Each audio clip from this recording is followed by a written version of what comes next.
उनसे निवेदन है कृपया वो बैठ जाएं, क्योंकि काम की बात तो आपको अभी बताई जाएगी। अगर आप मंजिल पर पहुंच रहे हो और अगर एक कदम रह जाती है और अपनी कोशिश बंद कर देते हो तो सारी कोशिश नाकाम हो जाती है। तो साथियों, आज हम बाबा साहब डॉक्टर भीमराव अंबेडकर की जयंती मना रहे हैं। सवाल एक दिमाग में ये भी उठता है कि भाई बाबा साहब की हम जयंती क्यों मनाते हैं, जबकि हम अपने बड़े बूढ़ों की जयंती नहीं मनाते। और जो व्यक्ति महाराष्ट्र का हो उसकी जयंती मनाते हैं। तो मेरा आपसे एक निवेदन है कि किसी भी चीज को मानने से पहले हम उसको जानना चाहिए। जैसा कि अभी देवताओं के ऊपर, ब्राह्मणों के ऊपर काफी कुछ कहा और लोग उनको मान रहे हैं, लेकिन उनके बारे में कोई जानकारी रखते नहीं है। तो जो बातें कह दी है मैं उस पर नहीं कहना चाहूंगा। साथियों,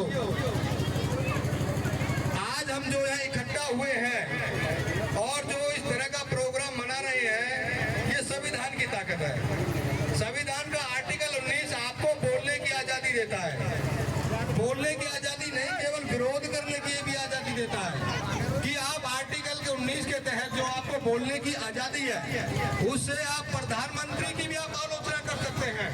यदि केंद्र सरकार यदि आपका अधिकार हनन कर रही है तो आप आलोचना करके, संगठन बना करके, जुलूस निकाल करके उनका विरोध कर सकते हैं। जैसे कि आपने 2 अप्रैल 2018 को पूरे देश में एक क्रांति की और उस क्रांति के द्वारा जो सुप्रीम कोर्ट का जो आदेश था उसको निरस्त कर दिया। तो ये आपकी क्रांति थी। साथियों, जो बाबा साहब डॉक्टर भीमराव अंबेडकर हैं, आप ये समझिए कि इनसे ही हमारे जीवन की जो सम्मानजनक जो शुरुआत है वो इनसे होती है। यदि हमें बोलने का अधिकार ना हो, कपड़े पहनने का अधिकार ना हो, शिक्षा का अधिकार ना हो, संगठन बनाने का अधिकार ना हो, पानी पीने का अधिकार ना हो, एजुकेशन का अधिकार ना हो, नौकरी का अधिकार ना हो, राजनीति का अधिकार ना हो, तो आप ये समझिए कि पशुओं से भी नीचे हैं। आज आपके बारे में जो आपके अधिकारों की जो व्याख्या संविधान में की गई है वो एक तरह से रजिस्ट्री है, और जब तक वो रजिस्ट्री रहेगी तब तक आपके अधिकार सुनिश्चित रहेंगे। और यदि आप उदासीन रहे अपने अधिकारों के प्रति, उनकी तरफ आपने ध्यान नहीं दिया, तो आप अपनी आजादी खो बैठेंगे। आज केंद्र में जो बैठी सरकार है वो संविधान के साथ छेड़छाड़ कर रही है। जो बहुत सारे ब्राह्मणों के जो संगठन है वो कहते हैं कि भाई इस संविधान को बदलो और हिंदू राष्ट्र घोषित करो। साथियों, मैं आपको बता दूं हिंदू राष्ट्र क्या है। इस देश का मूल निवासी ब्राह्मणों ने उसको 6743 जातियों में उसको विभाजित कर दिया। एक जाति को दूसरी जाति के विरोध में खड़ा कर दिया, छुआछूत की जातियां बना दी, और जो छुआछूत की जातियां हैं वो भी आपस में छुआछूत करते हैं।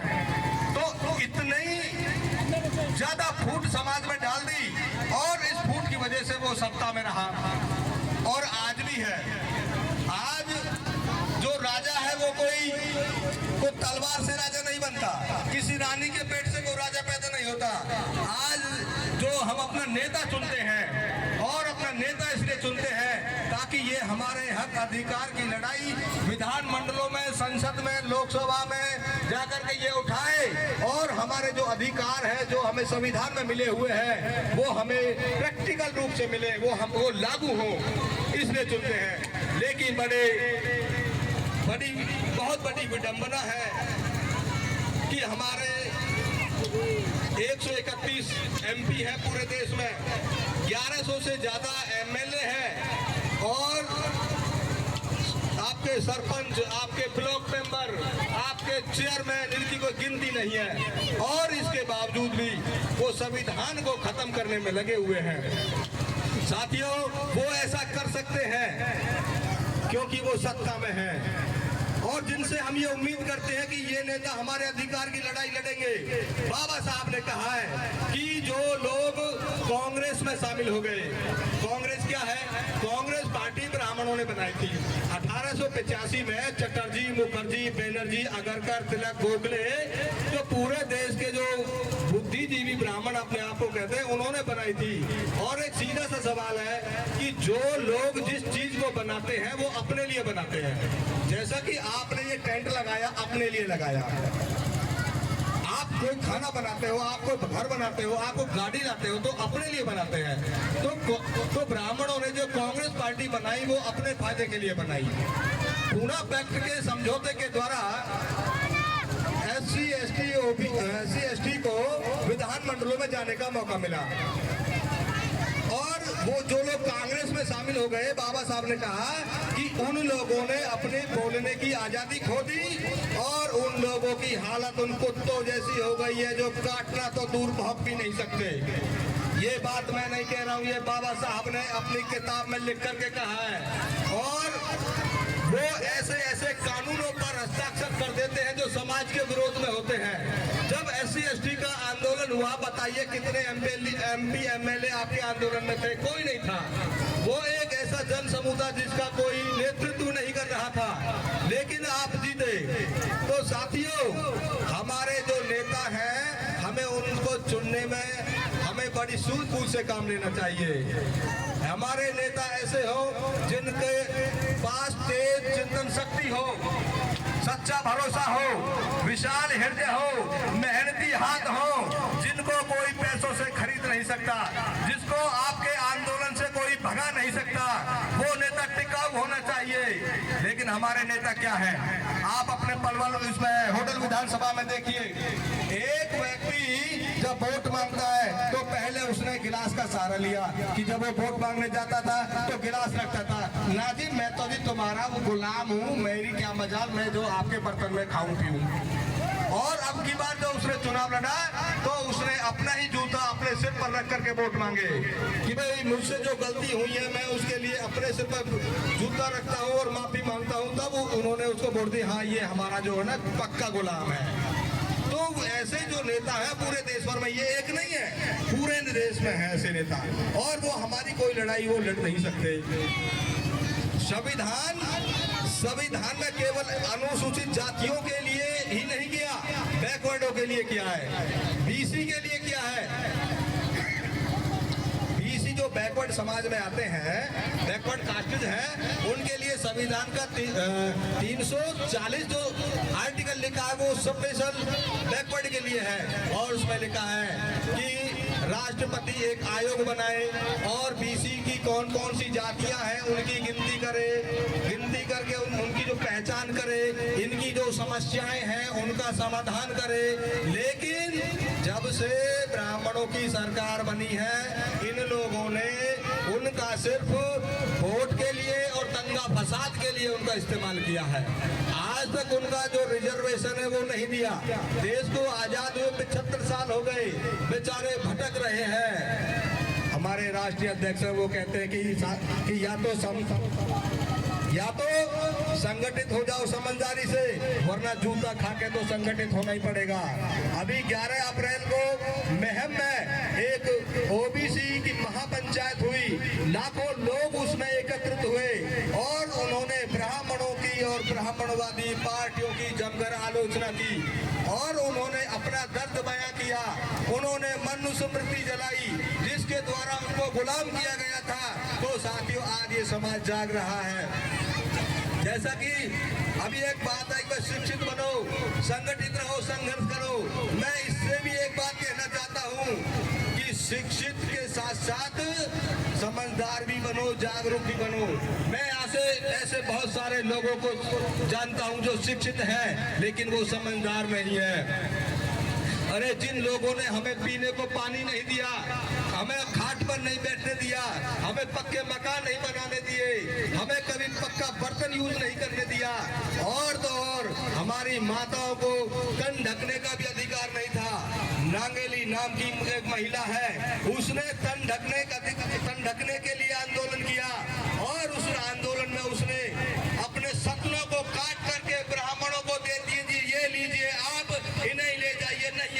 कोई टैक्स, इतनी बड़ी कुर्बानी दी।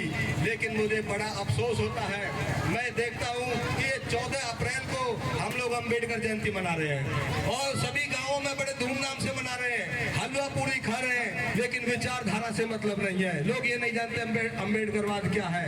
साथियों, इस देश में दो ही वाद है, एक ब्राह्मणवाद, एक अम्बेडकरवाद है। ब्राह्मणवाद ऊंच नीच है, छुआछूत है, एक भाई को दूसरे भाई से लड़ाता है। दूसरी तरफ अम्बेडकरवाद है जो समता, बंधुता, स्वतंत्रता और न्याय पर आधारित है।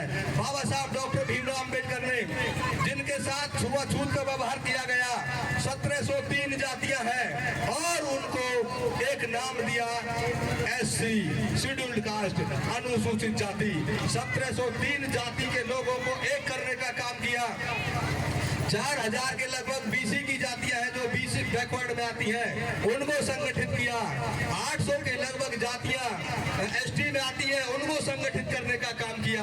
माइनॉरिटी को संगठित करने का काम किया।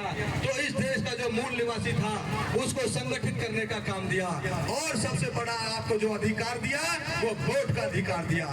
क्योंकि शिक्षित हो बन करके हम कलेक्टर बन सकते हैं, पटवारी बन सकते हैं, SDM बन सकते हैं, वकील बन सकते हैं, जज बन सकते हैं, लेकिन आप प्रधानमंत्री नहीं बन सकते।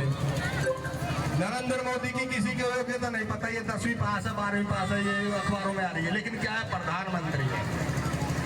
क्यों है? क्योंकि उसके पास वोट है। वोट के द्वारा आप अपना शासक निर्माण कर सकते हो और जिसकी सत्ता होती है, जिसकी व्यवस्था होती है, उसके ऊपर कभी अत्याचार नहीं होता। जैसे कि नवीन रोहिला जी ने बताया कि 25 तारीख को पिछले महीने में पलवल में एक ऐसा ही सम्मेलन हुआ, वकीलों का था, लेकिन दुर्भाग्य से वो RSS का निकला, हमारा नहीं था, RSS का था। उसके जो कैंडिडेट थे, कोई ब्राह्मण था, कोई बनिया था, कोई ठाकुर था, वे सब ऐसे ही थे। लेकिन एक संगठन भी और जैसे भीम आर्मी है, उसने एक मैसेज डाल दिया, फलाने आ रहे हैं भाई, वकील आ रहे हैं सुप्रीम कोर्ट से। तो हमने समझा कि भाई ये तो अपने लोग हैं, तो अपने समाज के आ रहे होंगे, हम भी उसमें पहुंच गए। तो साथियों, उसमें बहुत सारे लोग शामिल हुए। किसी ने कहा मेरा सर फोड़ दिया, मेरी बेटी की इज्जत लूट दी, मेरा मकान तोड़ दिया, मैंने घर लूट लिया, मेरी टांग तोड़ दी, कोई कार्रवाई नहीं हो रही। जबकि अपना DSP और SP भी अपना ये नहीं हो रही। क्यों नहीं हो रही? क्योंकि अन्याय और न्याय का एक सिद्धांत है और जब तक आप जिस सिद्धांत को मानोगे वही चीज आपको मिलेगी। अन्याय हमेशा गुलामों पर होता है, शासकों पर कभी अन्याय नहीं होता। क्या आपने कभी ऐसा सुना कि वह किसी ब्राह्मण को किसी ने मारा हो, किसी ठाकुर को किसी ने मारा हो? नहीं, वो मरते ही नहीं है, क्योंकि राज उनका है, व्यवस्था उनकी है। और मैं एक बात बता दूं, संविधान का आर्टिकल 17 जो ये कहता है कि अनुसूचित जाति के व्यक्ति के साथ छुआछूत का व्यवहार नहीं किया जाएगा। अस्पृश्यता बंद है और ये दंडनीय अपराध है।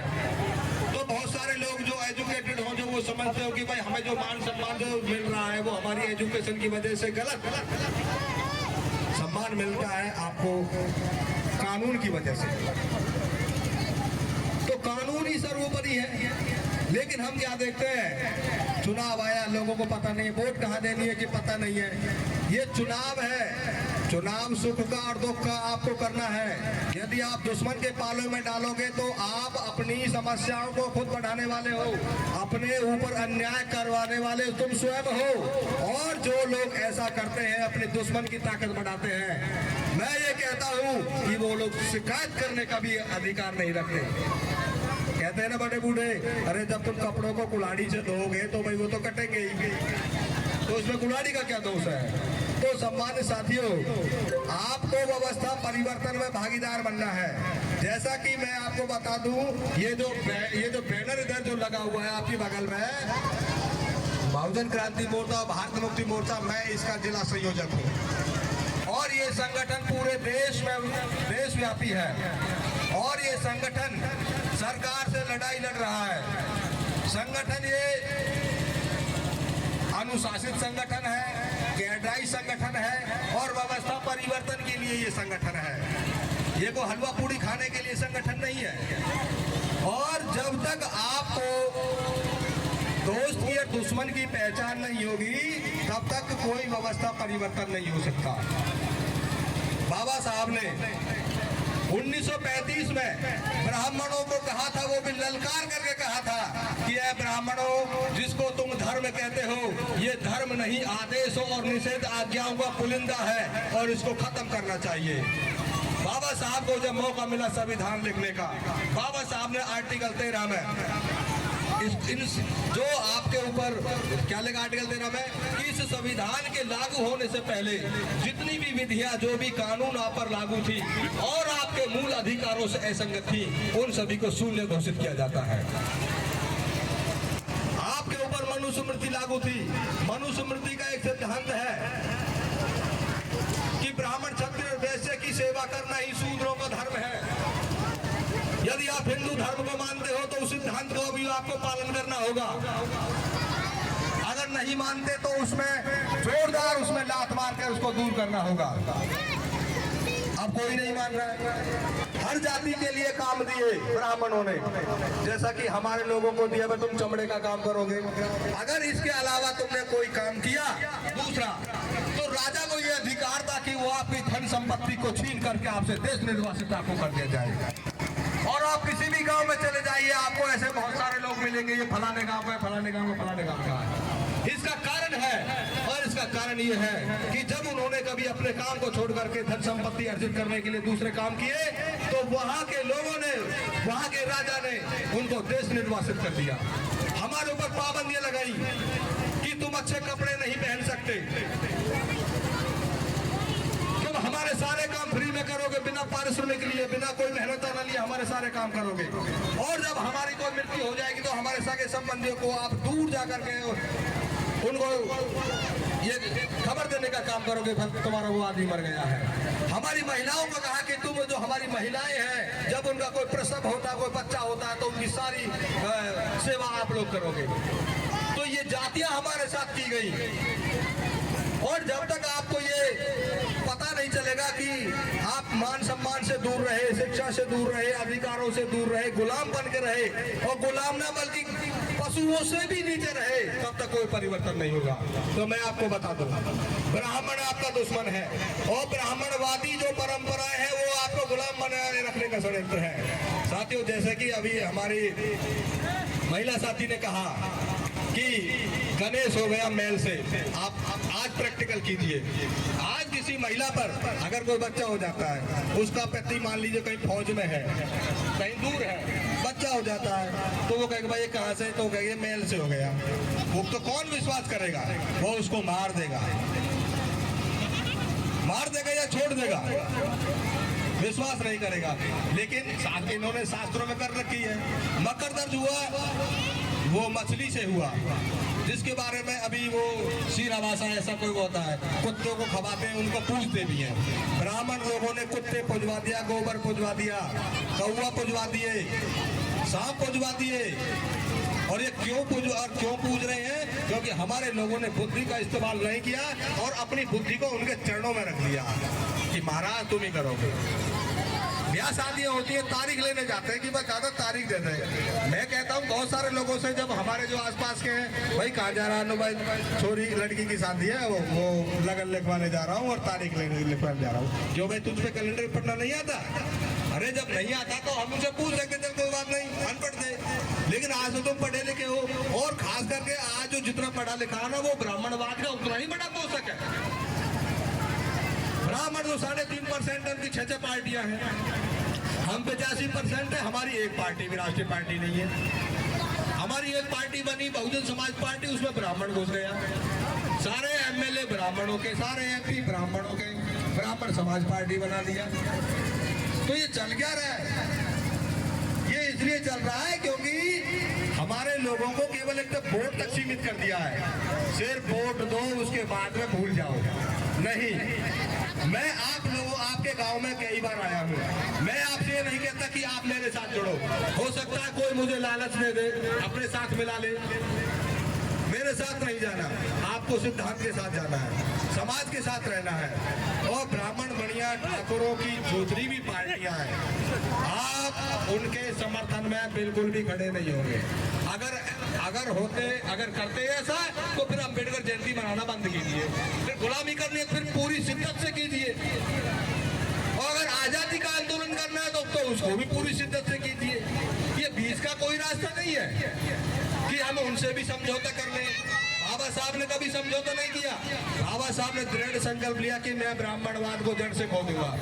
बाबा साहब ने संविधान बनाया, खो दिया। आपके साथ संविधान में समता का अधिकार, विधि के समक्ष सभी समान है। किसी तालाब पर, किसी दुकान पर, किसी ढाबे पर, किसी स्कूल में कोई भेदभाव नहीं किया जाएगा। नौकरियां मिलती है, 4 तरह से मिलती नौकरियों के लिए हमारे बाबा साहब ने आरक्षण की व्यवस्था की। आरक्षण 4 तरह का है। इसको कहते हैं इंग्लिश में रिप्रेजेंटेशन इन एजुकेशन। आपके जितने भी एजुकेटेड जो लोग हैं वो तभी एजुकेटेड हुए हैं जब उनको कॉलेजों में, यूनिवर्सिटियों में उनको रिजर्वेशन इन एजुकेशन का रिप्रेजेंटेशन करने का अधिकार मिला है। दूसरा है रिप्रेजेंटेशन इन सर्विस। जब नौकरी लगती है तो उसमें सीटें होती है, एससी की कितनी है, बीसी की कितनी है, एसटी की कितनी है। Representation in politics. राजनीति में हमारे जितने भी नेता हैं ये पॉलिटिकल रिजर्वेशन की बदौलत है। अगर पॉलिटिकल रिजर्वेशन को खत्म कर दिया जाए ना तो हमारे लोगों को कोई पंचायत का मेंबर भी नहीं चुनेगा। और आज भी ये भेदभाव किया जाता है कि भाई हमें कौन किस लोगों को बनाना है। जो लोग सबसे ज्यादा गुलाम होते हैं रिजर्वेशन में उन्हीं को बनाते हैं। कोई धींगड़ा को नहीं बना, ऐसे उसको नहीं बना जो आपके अधिकार के लिए खड़ा हो। मुझे माफ करना, मैं थोड़ा कहना चाहूंगा। अभी आम आदमी पार्टी से जो दिल्ली से जो एमएलए हैं और वो मंत्री भी थे, राजेंद्र पाल गौतम, वो ऐसे ही सभा में सम्मिलित हो गए और उन्होंने ये कह दिया मैं ब्रह्मा विष्णु महेश को ईश्वर नहीं मानता। इसी बात के ऊपर उनको अपने मंत्री पद से इस्तीफा देना पड़ा क्योंकि उनको इतना प्रेशराइज कर दिया। अब बताइए, हमारे आदमी को इतना भी अधिकार नहीं, वो किसको माने किसको ना माने, इतना भी नहीं है। तो क्या है कि आपको केवल उतना ही काम करना है जितना कि हम कहें, यानी वो कहेंगे, उनका मालिक कहेगा। तो साथियों, दोस्त की दुश्मन की पहचान, जागरूक होना। पढ़े लिखे से ज्यादा है जागरूक होना। पढ़े लिखे भी मूर्ख हो सकते हैं लेकिन अनपढ़ भी जागरूक हो सकता है। और जिसको दुश्मन की दोस्त की पहचान है, असली जागरूक, असली एजुकेटेड तो वही है, बाकी तो सब ढोंगी है। तो हमें इन सारी बातों पर ध्यान देना है कि कौन हमारा है कौन पराया है। और साथियों, ये जो समस्याएं जो है ये राष्ट्रव्यापी है। राष्ट्रव्यापी समस्याओं के लिए राष्ट्रव्यापी आंदोलन चाहिए। बाबा साहब ने कभी तलवार से लड़ाई नहीं लड़ी, किसी को पत्थर उठा करके नहीं मारा। बाबा साहब के जेब में पेन था, हाथ में संविधान था, किताबें थी। वो इतने काबिल बने कि दुश्मनों को मुंह तोड़ जवाब देते थे। 500 ग्रेजुएट के बराबर एक थे बाबा साहब। और साथियों, जो लोग बाबा साहब का जो आंदोलन चला रहे हैं, मैं उनसे निवेदन करूंगा कि वो बाबा साहब के बराबर तर्क शक्ति रखने की क्षमता रखें। इधर बाबा साहब का प्रोग्राम बना लिया, कल को भंडारा होगा, न भाई 5 किलो नाद ले 10 किलो नाद, उसमें भी वो करेंगे। तो ये दोगलापन नहीं चलने वाला, समाज देख रहा है। तो साथियों, बाबा साहब को मानने से है कि हम बाबा साहब के बराबर ना सही, थोड़ा कम सही, हम तर्क शक्ति रखें, बुद्धि का इस्तेमाल करें। तो ज्यादा बात मैं ना, वैसे मैं बहुत बोल गया हूँ, काफी समय हो गया है। आपने मुझे ध्यानपूर्वक सुना। और यहाँ की जो युवा शक्ति है, जो नौजवान है, वो ऐसे प्रोग्राम जो कर रहे हैं और हम यहाँ जो बार बार आ रहे हैं, यहाँ की जो सरदारी और माताएं बहनें हैं, उन सभी का मैं धन्यवाद करता हूँ। और हमारे जो राष्ट्रीय अध्यक्ष हैं माननीय वामर मेश्राम साहब, आप आप उनको अपने फोन में भी सुन सकते हैं। पूरे देश का नेतृत्व कर रहे हैं। आज हम जो मजलूमों के जो मसीहा हैं वो केवल वाम से और भारत मुक्ति मोर्चा के जो राष्ट्रीय अध्यक्ष माननीय वामन मेश्राम जी हैं, और दूसरा कोई संगठन हमको नजर नहीं आ रहा है।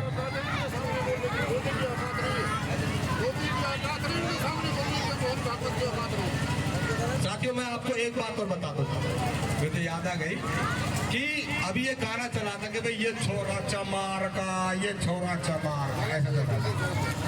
साथियों, बाबा साहब ने कभी एक जाति के लिए आंदोलन नहीं किया। संविधान में भी चमार नहीं लिखा है। हमारे जो सर्टिफिकेट बने हुए हैं उसमें ये लिखा है कि ये फलाना आदमी एससी जाति से, अनुसूचित जाति से संबंध रखता है, और अनुसूचित जातियों में उन लोगों को रखा गया है जिनके साथ छुआछूत का व्यवहार हुआ हो। जाति का मामला नहीं है। आप कहते भाई हम तो ग्रेट चमार है, हम दलित हैं, ये जो शब्द है ये आपके मनोबल को तोड़ने वाले शब्द हैं। और जब तक आपका मनोबल डाउन रहेगा, नीचे रहेगा, आप कोई लड़ाई नहीं जीत सकते। हमारी जो पहचान ना तो दलित है, ना हमारी पहचान चमार है, ना हमारी पहचान शूद्र है, ना हमारी पहचान राक्षस है, चंडाल है। ये हमारी पहचान नहीं है। ये पहचान तो हमें ब्राह्मणों में दी। अगर हम ये कहते हैं भाई कौन है, कहते मैं तो चमार हूँ और बिल्कुल पक्को चमार हूँ, तो वो खुश हो जाता है कि ये वही आदमी जिसको हमने गुलाम बनाया था ना, तो अब भी हमारे द्वारा दी हुई पहचान को बता रहा है। इसमें कोई परिवर्तन नहीं है अम्बेडकर वाद का।